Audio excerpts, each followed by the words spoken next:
Considere o seguinte. Vamos supor que o sistema seja formado por uma única partícula. Tá bom? Neste caso, como a energia cinética é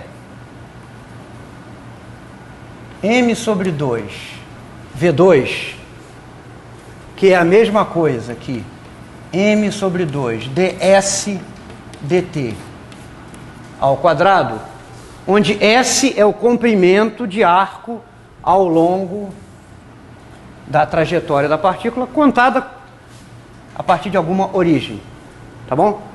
A partícula vai se movendo, então, num certo instante, tem um comprimento de arco S, ds, se no intervalo de tempo ela se desloca de ds ao longo da curva, ds sobre dt é o módulo da velocidade, então a energia cinética se escreve desse jeito aqui.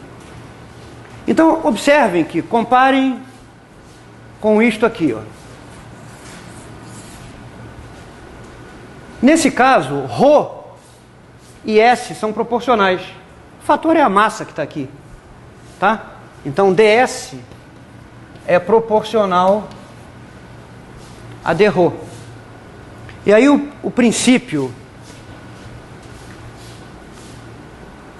de Jacobi fica com a seguinte forma: E menos V ds igual a zero. Agora, de novo, vamos comparar com o princípio de Fermat.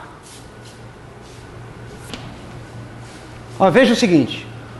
O princípio de Fermat diz que o tempo, eu vou chamar de tal, o tempo que o raio luminoso leva para ir de um ponto até outro num meio com um índice de refração qualquer, tá? Delta tal, ou seja,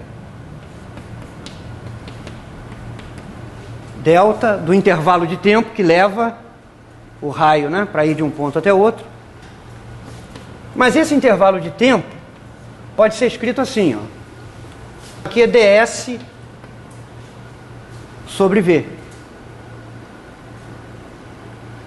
Mas a velocidade da luz num meio com índice de refração, n é c sobre n. Então isso aqui é a mesma coisa que delta da integral de n ds igual a zero. Então essa é uma maneira de representar o princípio de Fermat no caso de um raio luminoso se movendo num meio com índice de refração qualquer, variável, em termos do comprimento de arco ao longo da trajetória do raio luminoso. Mas se vocês compararem isto com isto, vocês veem que o princípio de Jacobi, nesse caso de uma só partícula, corresponde ao princípio de Fermat num meio cujo índice de refração é proporcional à raiz quadrada de E menos V. Em outras palavras, dado uma partícula se movendo em 3 dimensões, sujeita a uma força que vem dessa energia potencial, a trajetória que essa partícula seguirá será a mesma que a trajetória de um raio luminoso num meio heterogêneo com índice de refração n proporcional à raiz quadrada de E menos V. Então, uma partícula com energia total E, constante por causa das condições supostas aqui, né?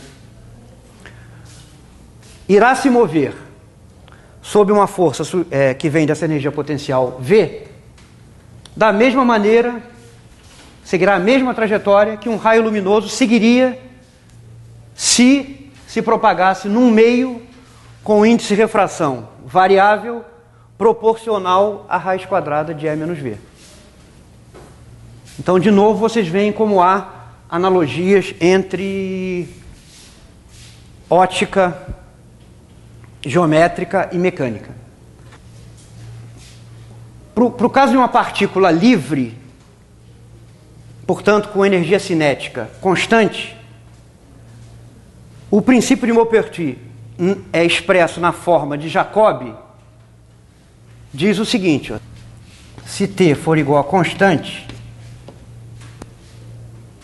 sistema de partículas livres ou corpos rígidos livres, né? Então o princípio de Jacobi assume a seguinte forma: delta, isso aqui é constante, o integrando, então o princípio variacional vira ρ1 até ρ2 de ρ igual a zero. Ou seja, a trajetória no espaço de configuração será uma geodésica, porque isso aqui, ó, é o comprimento, né? ρ2 menos ρ1 é o comprimento de arco ao longo da trajetória. Esse princípio variacional está dizendo que esse comprimento de arco, ρ2 menos ρ1 descrito, é o menor possível, é mínimo. As curvas que dão o menor comprimento de arco entre duas dadas configurações, genericamente são geodésicas do espaço considerado.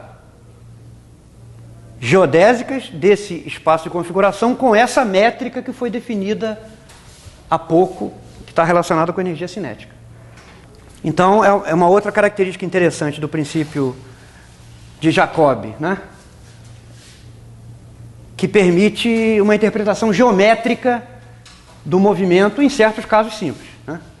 Então, qualquer movimento livre no espaço de configuração,